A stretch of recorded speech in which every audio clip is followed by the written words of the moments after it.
Somo la pili. Somo katika barua kwa Waebrania.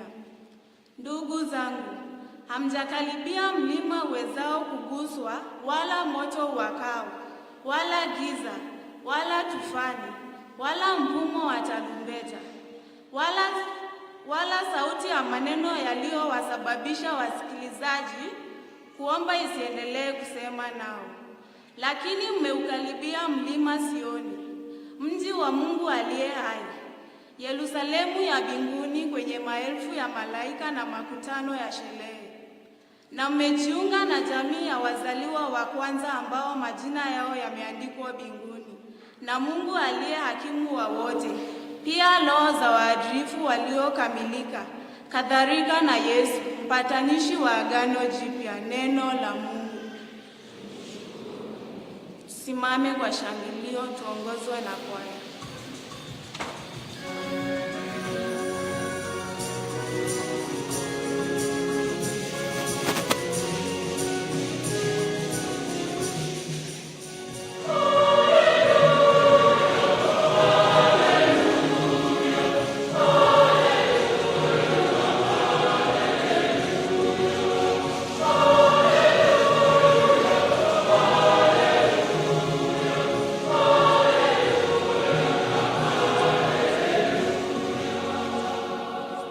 Mjitwike nila yangu na kujifunza kwangu, asema Bwana, kwa maana mimi ni mpole na mnyenyekevu wa moyo. Haleluya.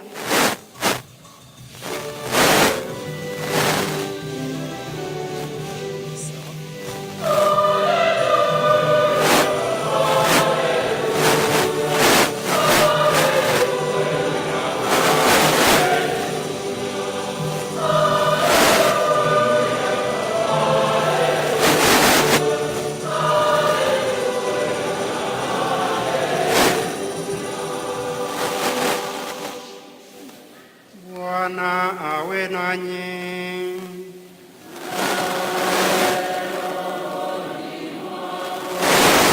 Somo la Injili takatifu ilivyoandikwa na Luka.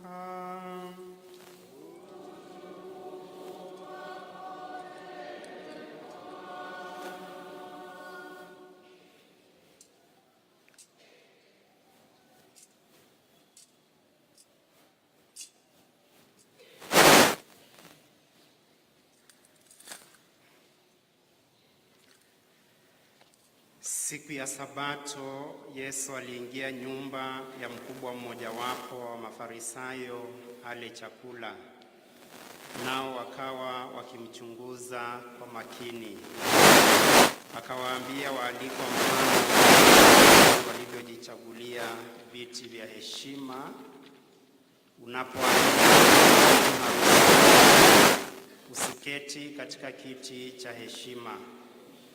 Labda mtu mwenye cheo kikubwa zaidi kuliko wewe amealikwa, naye aliyewaalika wewe na yeye asije akakwambia, mpe nafasi huyu. Hapo utaanza kuona aibu na kushika mahali pa mwisho. Ili ukiamua, nenda kakae mahali pa mwisho, ili yule aliyekualika akamwambia, rafiki, kaa mbele zaidi. Hapo utapata heshima mbele ya wote wenye kukaa mezani pamoja nawe. Kwa maana kila ajikwezaye atashushwa, na kila ajishushaye atakwezwa. Kisha akamwambia na yule aliyemwalika, ufanyapo karamu kwa chakula cha mchana au jioni, usiwakaribishe rafiki zako wala ndugu zako wala jamaa zako wala jirani zako wenye uwezo, wasije wakakualika pia na kukulipa sawa kwa sawa. Bali unapofanya karamu, waite maskini, vilema, viwete na vipofu, nawe utakuwa na heri, kwa sababu hawana cha kukulipa, kwa maana utalipwa katika ufufuko wa waadilifu. Injili ya Bwana.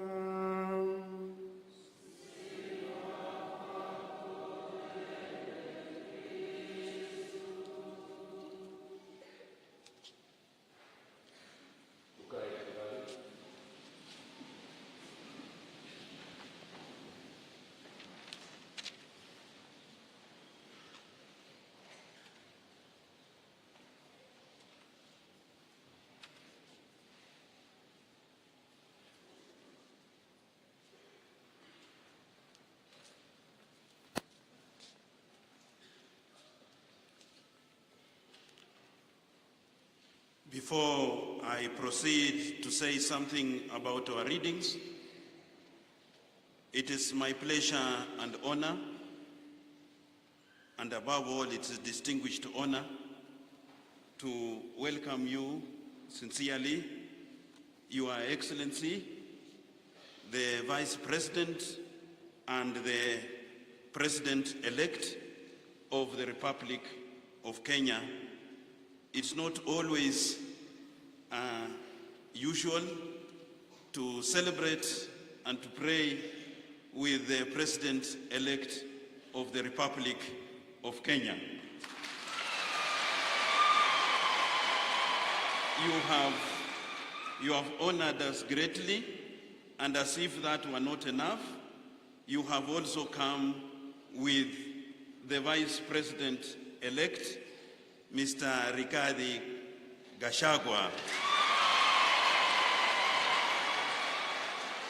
I also would like to welcome our Governor, Mr. Ken Lusaka, who is very well known here, and to congratulate him as well as the others for their election to those distinguished and high posts. I also would like, at the same time, to welcome my old friend, Moses Masika Wetangula, who is here, as I will tell you how I came to know him, and also to welcome the co-principal, Moses Mudavadi, with us. I had already welcomed and congratulated our Member of Parliament, John Makali. So, Your Excellency, President-elect, you can see how much joy you bring to these people, even in the church. And so thank you for coming to be with us and to bring us this exceptional joy that we celebrate today, above all in this church. Now, I want to talk about the readings of today. Number one, the reading of today, the first one, is taken from the book of Ecclesiasticus. Ecclesiasticus very often is called Sirach. The second reading is taken from the letter to the Hebrews. And the third reading is taken from the Gospel according to St. Luke. In all the three of them, the theme which is being talked about is the most difficult to practice. Believe me, the theme is humility. That you just give up truthfully.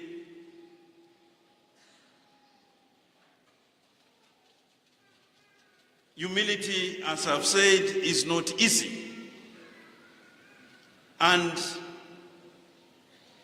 it is only practiced. By practicing the virtue of humility is when you become humble. In these readings, we are given three ways or three circumstances in which we can learn how to be humble. Three circumstances where we can learn to be humble, to give other people a chance. The first circumstance is that we cooperate with each other, that we live with each other, that we work with each other. That is in the family, in the church, in places of work. That is where humility is first learned and best practiced. In those places, among ourselves, the reading tells us, hakuna tamaa.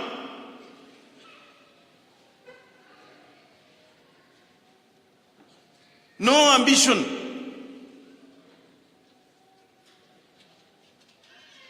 It tells us that when we are living with people, we consult, we listen, we share our views and also listen to their views. That is how to practice and to learn humility. That among other people, in the family, in the work, and any other place, with others, we are told humility is also learned when we are ready to learn. That we learn always. That we don't believe we know everything, that others can teach us. That is how to learn humility. That no matter how much learned you are, how much wealth you have, how much senior you are, how much important you are, you can always learn something from others. And in the community, as a place of learning humility, this reading tells us that we also are kind enough to ask for forgiveness, to say, I am sorry, I have wronged you, and please forgive me. So among us in the community, we listen to each other. That is how to learn to be humble. We learn from others. That is how to learn to be humble. And we ask for forgiveness.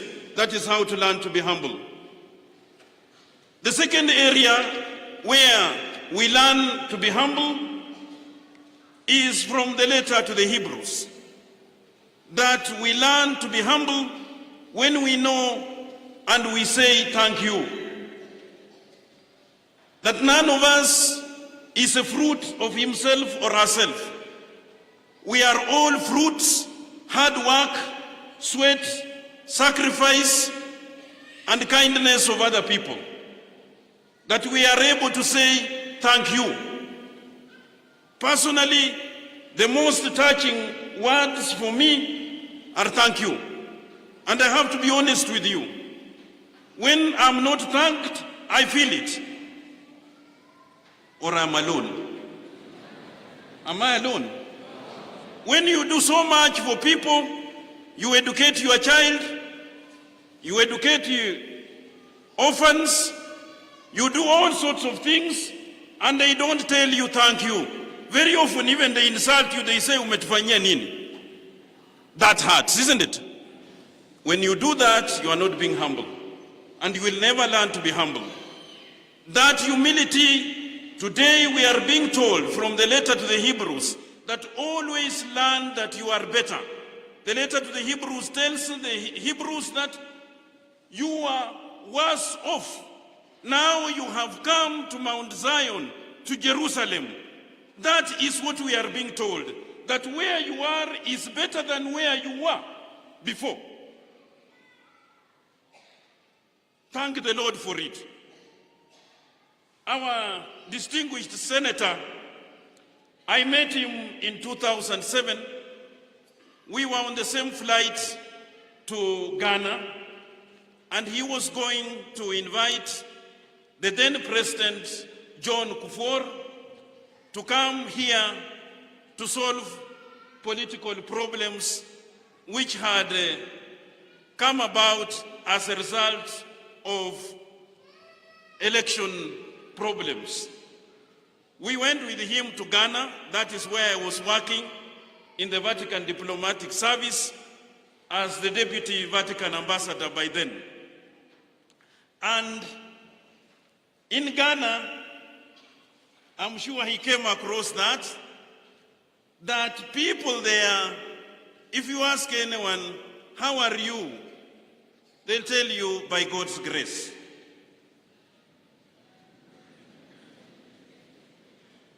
Or they might say, I'm fine by God's grace. That is the humility. That we are there because God has granted us. That we are what we are because somebody sacrificed. Somebody worked hard. Somebody was generous to us. Somebody sacrificed. Somebody loved us. Somebody gave us. And it's by God's grace that we made that person in life. It's not a right to have parents who help you, to have sponsors who help you, to have relatives who help you, to have people who work for you. It's by God's grace. God willing. That is humility. That I am by God's grace. I am fine as a gift from God. So to be humble, my dear brothers and sisters, the problem is, as they say in the letter to the Hebrews, you are better off. In other words, don't always complain. When you are helped, even if it's small, say thank you. By God's grace I've received. Don't always say sijapata kitu, sina kitu, sijapewa. No. You can't go on like that. If you are asked to mjango kidogo, you always don't have. And God who has given you, He will begin taking it away. Because that's a prayer you are saying. Kama unacho, sema ninacho. And you give it out. Do you understand me? There are people who always, no matter how much they receive, they are always saying, sijapata. You buy them shoes, I want those ones. You take them to the salon, I want that style. You buy them a dress, I want that one. Unatakaje? You cook ugali, they want kideri. You cook kideri, they want irio. You cook irio, be happy. Be happy what you have. Thank the Lord for it. By God's grace, the others have sacrificed, they have cooked, they have worked for you, they are generous to you. Say, by God's grace, I thank you. Am I clear? Hapana always sijatosheka, kuomba kila siku tosheka. That one is hot. The third place where we learn humility, I have told you the first place to learn humility is in the community. And in the community, you learn to listen to the others. In the community, you learn from others. In the community, you learn to say, I am sorry. That's how to be humble. And in life, anywhere, you learn to appreciate what you have been given and to thank people who have given you. That is humility.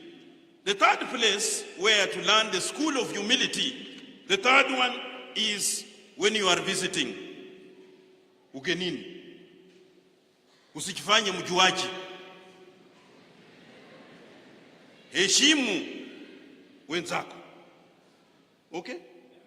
Don't go there and decide, I want this, I want this, I want... When mgeni gani? With due respect, this was only the readings of today. Please, Your Excellency, don't be offended.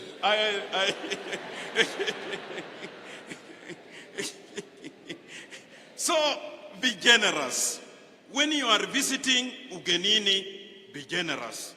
And the generosity that is said very clearly is share with others. Share your position, share your gifts, share your joy, share your success. Wengine hata wakule.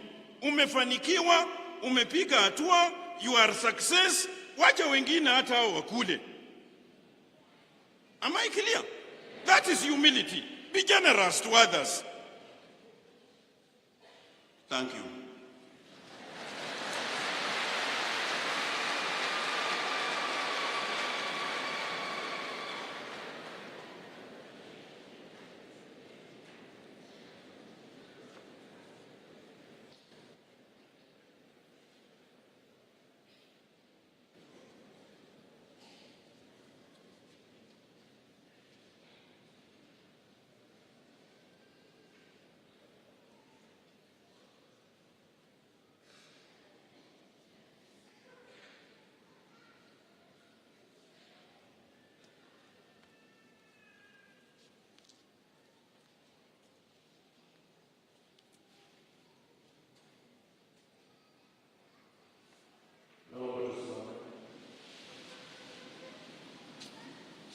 Nasadiki kwa Mungu Baba Mwenyezi,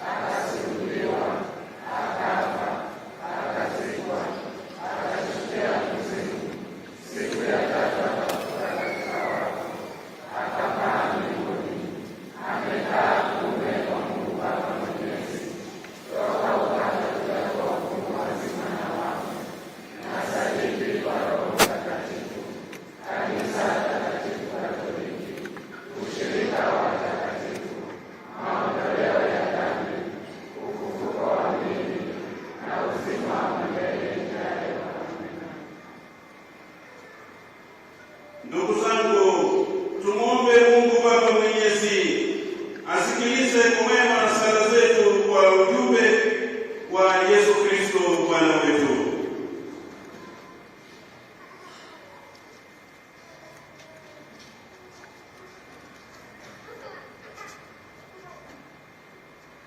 Sala kwa ajili ya kanisa.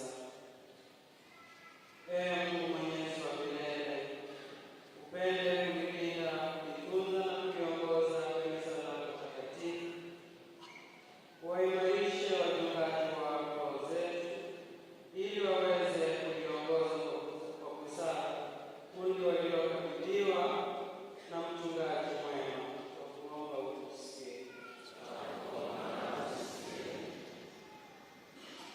Sala kwa ajili ya nchi yetu. Mungu Mwenyezi wa milele, upende kuwabariki na kuwatunza viongozi wa serikali, wawe na nguvu ya Bwana na waweze kuongoza kundi lako kwa haki na amani na kuacha mapatanisho ya ukweli. Tunakuomba utusikie.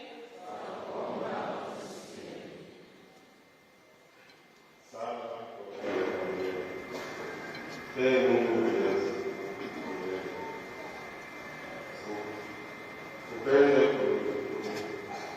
kuimarisha familia zetu, tuziwezeshe kuishi kwa upendo, amani na umoja, na kuiga familia takatifu ya Yesu Maria Mtakatifu. Tunakuomba utusikie. Sana kwa ajili ya wito. Mungu Mwenyezi wa milele, shambani mwako kuna mavuno mengi, lakini watendakazi ni wachache. Twakuomba uwaite watoto wengi shambani mwako kama mavazi na wapatao. Twakuomba utusikie.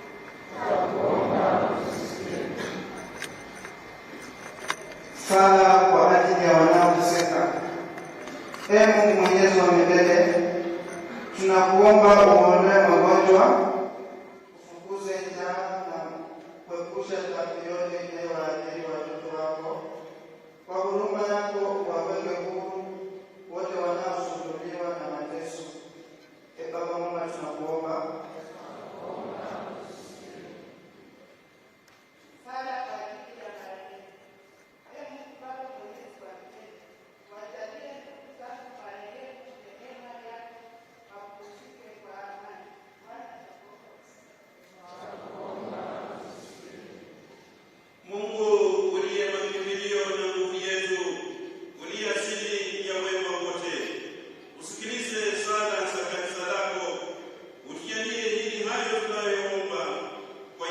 ili yapate kweli kwa njia ya Kristo Bwana wetu.